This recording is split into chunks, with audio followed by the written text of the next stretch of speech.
लेकर देश की सारी जानकारी उस क्षेत्र में दुश्मन को बेच देते हैं। He was given an area उनको एक क्षेत्र दिया गया था and he gave that to the enemy. और वो उन्होंने दुश्मन को दे दिया। And now the enemy has captured him और अब दुश्मन ने उनको बंदी बना लिया and he's a prisoner now. और वो वहां पर बंधन में है। So now, तो अब legally, कानूनी रूप से he's an offender वो गुनहगार हैं and he's a captive. और बंधी हैं। Sometimes people just think God forgave us. कई बार लोग सोचते हैं परमेश्वर ने हमें क्षमा कर दिया है। It would be like the Indian government saying, okay, we just drop all the charges against him and we will not take any action. We forgive him, but he is still bound and is in the enemy's territory. क्योंकि कई बार लोग सोचते हैं परमेश्वर ने हमें क्षमा कर दिया। वो ऐसे जैसे भारत की सरकार ने कहा कि हम उन पे कोई दोष नहीं लगाते, जितने उनके खिलाफ गुनाह थे हमने सब माफ कर दिए, हटा दिए। Before forgiveness there has to be redemption. लेकिन वो अभी भी दुश्मन के खेमे में बंधन में थे। माफ किए जाने से पहले छुटकारा देना जरूरी है। Amen. Amen. Before forgiveness there has to be redemption. माफ किए जाने से पहले छुड़ाया जाना जरूरी है। So the first thing the blood did is blood redeemed you back from the enemy's hand. सबसे पहला काम जो लहू ने किया वो ये था कि आपको दुश्मन के हाथ से छुड़ाकर वापस ले आया। Amen. Do you know how powerful the blood of Jesus is? आप जानते हैं यीशु का लहू कितना शक्तिशाली है? If the blood of Jesus can redeem you out of the enemy's hand, the blood of Jesus can keep you free from the enemy. अगर यीशु का लहू आपको दुश्मन के हाथ से छुड़ा सकता है तो वो आपको दुश्मन के हाथ से आजाद रख सकता है। Amen.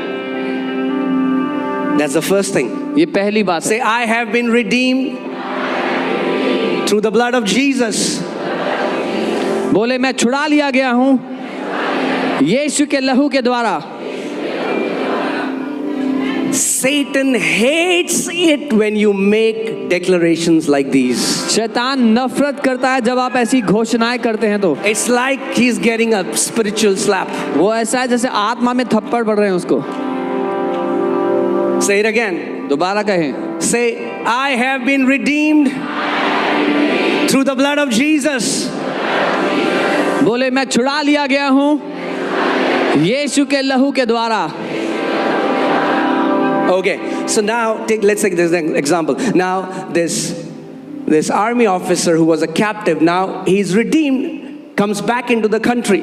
अब वो आर्मी अफसर जो बंधन में था उसको छुड़ा लिया गया, वो देश में वापस आ गया, but is still an offender. लेकिन अभी भी गुनहगार है। Now this person needs forgiveness. अब इस व्यक्ति को माफी चाहिए। The second thing the blood does is after the blood redeems you, the blood forgives your sins. जो दूसरा काम वो लहू करता है आपको छुटकारा देने के बाद वो आपके पापों को क्षमा कर देता है।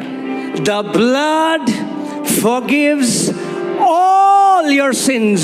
वो लहू आपके सारे पापों को क्षमा करता है। Past, बीते हुए, present, आज के and future. और आने वाले। The blood has the power to transcend into the past, and the blood has the power to transcend into the future and cleanse all your sins. उस लहू में ताकत है आपके इतिहास में, आपके बीते हुए कल में जाकर और आपके आने वाले कल, आपके भविष्य में जाकर सारे पापों को मिटाने की। Some people say, Pastor, actually it's not future sins, it's the past sins. कई लोग कहते हैं कि पास्टर जी हो ना, असल में भविष्य के पाप नहीं माफ हुए, पुराने पाप माफ हुए सिर्फ। Well, I have news for you. मेरे पास एक खबर है आपके लिए। Everything that you did 2000 years after the blood was shed. जो कुछ So it's already future. जो कुछ आपने किया था वो लहू के बहाने के 2000 साल बाद ही हो रहा है, वो वैसे ही भविष्य में था सब कुछ। Amen. आमीन। Jesus is not shedding his blood now. He shed his blood. यीशु आज अपना लहू नहीं बहा रहे, उन्होंने बहा दिया। It's there. वो बहाया जा चुका है ताकि आप उसको ले सके। Amen. Let's go back to that scripture, Ephesians 1:7. इफिसियों 1:7 में चलते हैं। Now, in him we have redemption. How? Through his blood, not through what we have done. उसके संपन्न अनुग्रह के कारण हमें हमारे पापों की क्षमा मिलती है, अपने भले कामों के द्वारा नहीं। When blood comes in the scene, जब उस पिक्चर में लहू आ जाता है, devil stops contending. शैतान लड़ाई करना बंद कर देता है। I said when blood of Jesus comes in the scene, मैंने कहा, devil stops contending. जब यीशु का लहू आ जाता है उस जगह में उस परिस्थिति में, तो शैतान लड़ाई करना बंद कर देता है। God sends Moses to Pharaoh and he does signs and wonders, and Pharaoh said, no, I'll not let these people go. परमेश्वर मूसा को भेजता है और मूसा चिन्ह चमत्कार करता है, फिरौन कहता है मैं नहीं भेजूंगा इन लोगों को। It's a picture. वो एक तस्वीर है। What? Of redemption of God's people. परमेश्वर के लोगों के छुटकारे की They तस्वीर are है। bound in Pharaoh. वो फिरौन के वहां बंधे थे। No matter what Moses did, he would not let them go. मूसा ने सब कुछ कर लिया, वो फिर भी छोड़ने को राजी नहीं था, Until जब तक the blood was introduced. लहू नहीं बहाया The गया। moment blood entered, Pharaoh said, go, quickly go out of my place. जैसे ही लहू बहाया गया, फिरौन ने कहा जाओ मेरे यहाँ से चले जाओ। Let me say that again. दोबारा कहता हूँ, When you bring blood into the picture, devil stops contending. जब परिस्थिति में लहू प्रवेश करता है, शैतान लड़ना बंद कर देता है। You've been trying to fight Satan with what you have done. आप शैतान से लड़ने का प्रयास कर रहे हो जो आपने किया है उसके द्वारा। No. नहीं। Oh, because I fasted 40 days, now Satan will hear me. ओ, क्योंकि मैंने 40 दिन उपवास किया, अब शैतान मुझे सुनेगा।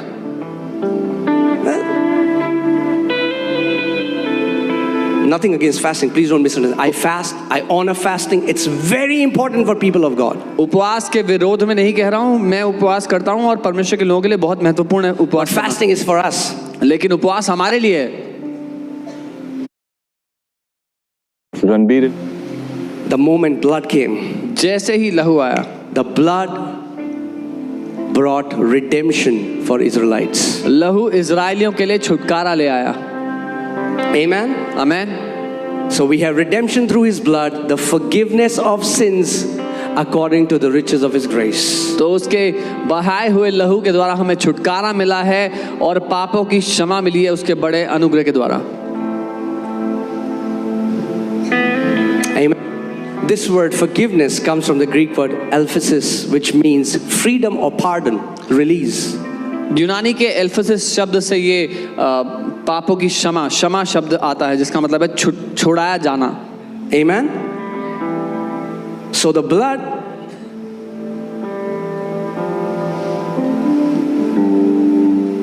redeemed you from the hands of the enemy, and the blood forgave all your sins. और उस लहू ने आपके सारे पाप क्षमा कर दिए, Full pardon.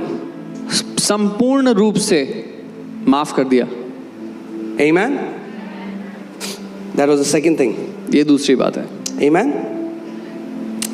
Now, let's take an example that this guy, the reason he did that because he had lost his mind, so he became mentally sick. और उदाहरण के लिए मान लेते हैं कि इस व्यक्ति ने ऐसा इसीलिए किया था क्योंकि वो मानसिक रूप से बीमार था और मानसिक रूप से बीमार होने के कारण उसने ऐसा किया। Now he's brought back. अब वो वापस लाया गया, He's forgiven. उसको माफ कर दिया But गया। still, now what does he need? लेकिन अब क्या चाहिए? He needs healing. He needs to be cleansed of that thing. उसको चंगाई चाहिए, उस चीज से साफ होना है उसको। Third thing that the blood does is तीसरी बात जो लहू करता है, continual cleansing. निरंतर सफाई करता Not है। just cleansing. सिर्फ एक बार सफाई नहीं, Say continual cleansing. बोलो निरंतर सफाई, Say लगातार continual सफाई, cleansing. लगातार सफाई। For something to remain pure, it has to go through continual cleansing. कोई चीज साफ बनी रहे उसके लिए उसको लगातार साफ होना जरूरी है। Okay, let's see 1 John 1:7. पहला यूहन्ना 1:7 What does it say? क्या लिखा है?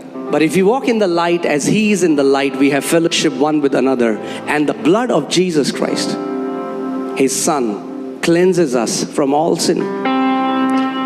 यदि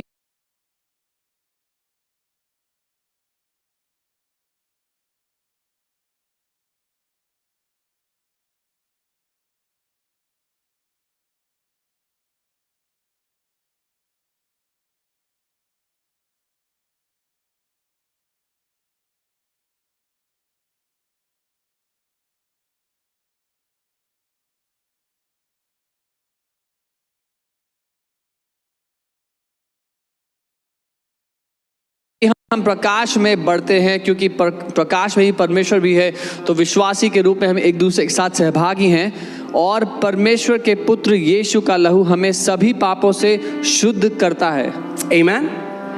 What is Bible saying? Bible क्या कह What रही does है? it mean to walk in light?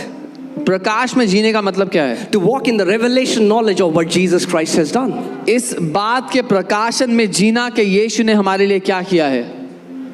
The entrance of your word produces light. When you live in the revelation of what Jesus Christ has done, what his blood has done, the blood gets activated and starts to cleanse you all the time. उसके वचन का प्रवेश प्रकाश लेकर के आता है। जब आप इस मानसिकता के साथ, इस चेतना के साथ जीते हैं कि उसके लहू ने आपके लिए क्या किया है, आप निरंतर उसके द्वारा जी पाते हैं। And this word cleanses और ये जो शुद्ध करना is वचन a है, present continuous tense in the Greek. यूनानी भाषा में शुद्ध करता रहता है। इस It तरह से doesn't है। read like this, that his son cleanses us. It says his blood continually cleanses us. ये ऐसा नहीं कि उसका लहू शुद्ध कर देता है जैसा लिखा है, वैसा नहीं है। वो है शुद्ध करता रहता है। Can you put Passion Translation? I want to show you something.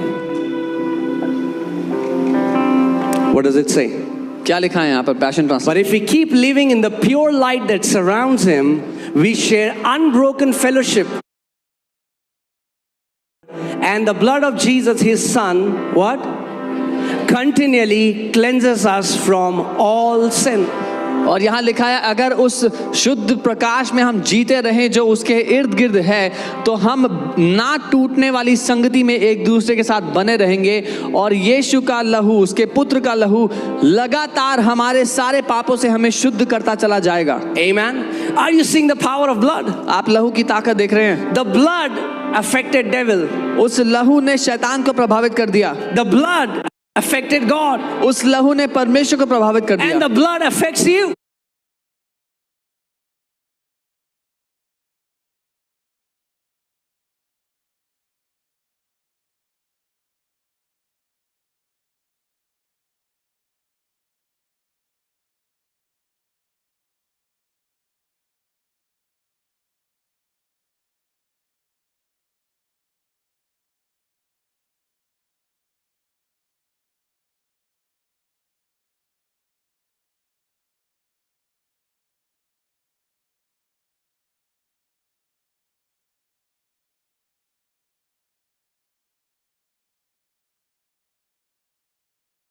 और वो लहू आपको प्रभावित करता है।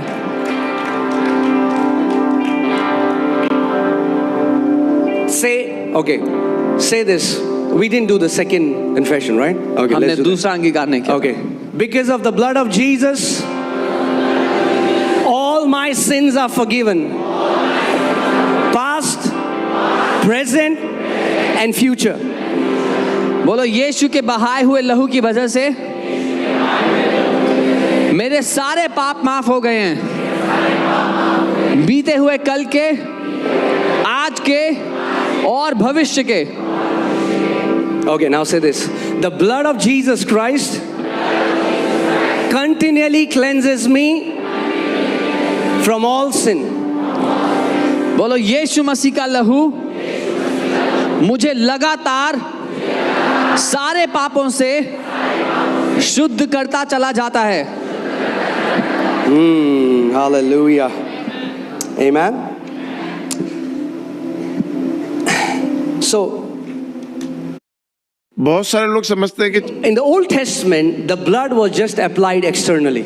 पुराने नियम में वो जो लहू था शारीरिक रूप से लगाया गया था, But in the New Covenant, the blood is applied externally and internally. नई वाचा में वो लहू बाहरी रूप से भी और भीतरी रूप से भी लगाया गया। Externally, it is for devil and all his forces. बाहरी रूप से शैतान और उसके सारी ताकतों के लिए, Internally, it's for your conscience. भीतरी रूप से आपके विवेक के लिए।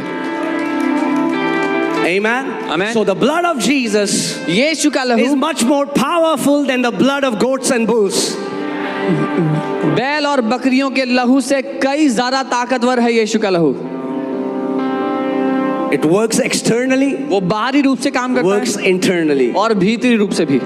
Put Hebrews 9:14. इब्रानी 9:14 लगाए। Hallelujah. Are we learning something, church? कुछ सीख रहे हैं church? Say the blood. Say the faith in the blood. बोले लहू पर विश्वास।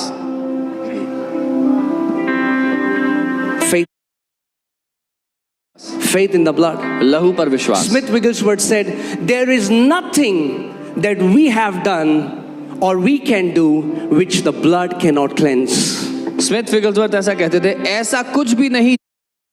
Paid in full. यीशु के लहू में लिखा है कि पूरा दाम चुका दिया गया। That doesn't mean that we live the way we want and we dishonor the name of God. इसका ये अर्थ नहीं जैसा हम चाहेंगे वैसा जिएंगे और In fact, परमेश्वर के नाम I have never नाम खराई करेंगे। met one person who loves God and says, "Oh, I love sinning." I've never met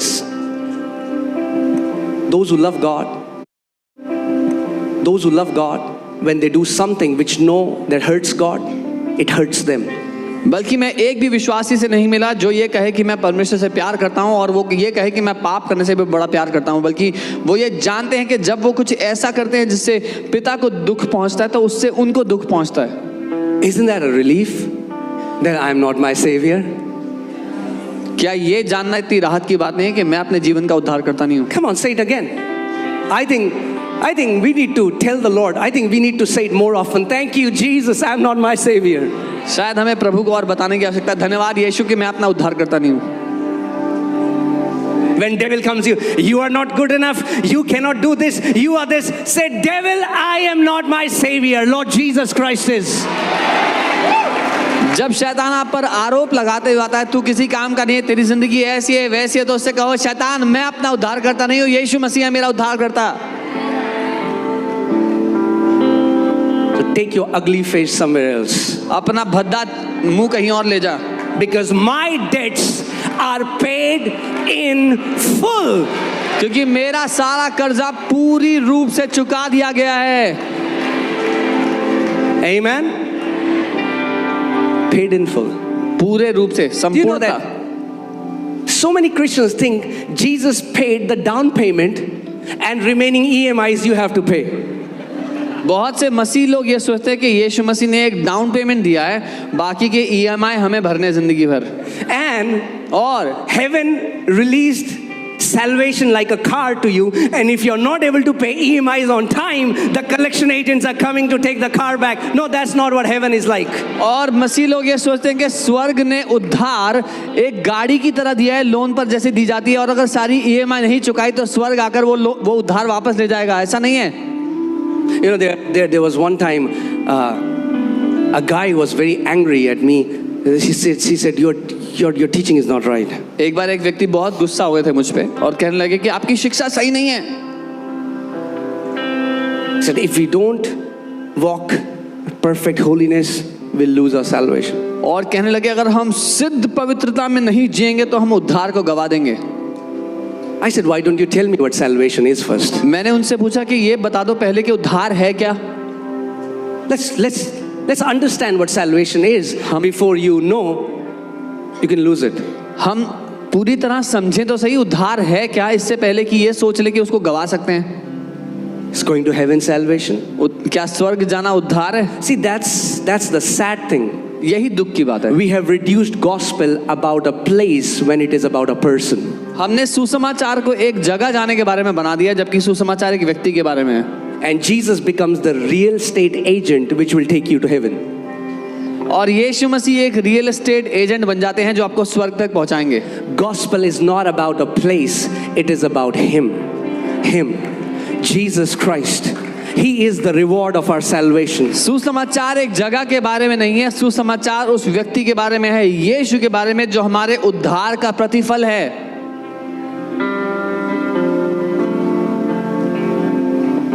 Amen.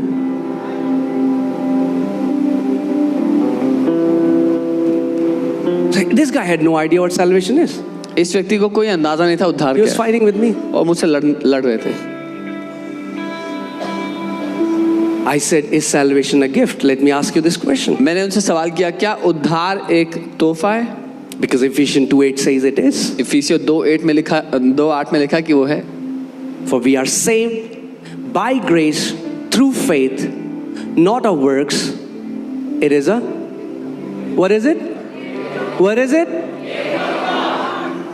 क्योंकि विश्वास के द्वारा अनुग्रह से तुम्हारा उद्धार हुआ है, ये तुम्हारी ओर से नहीं वरन परमेश्वर का तोहफा है, परमेश्वर The का वरदान Bible है। says the gifts and callings of God are without repentance. That means when He gives you something, He will never ever take it back.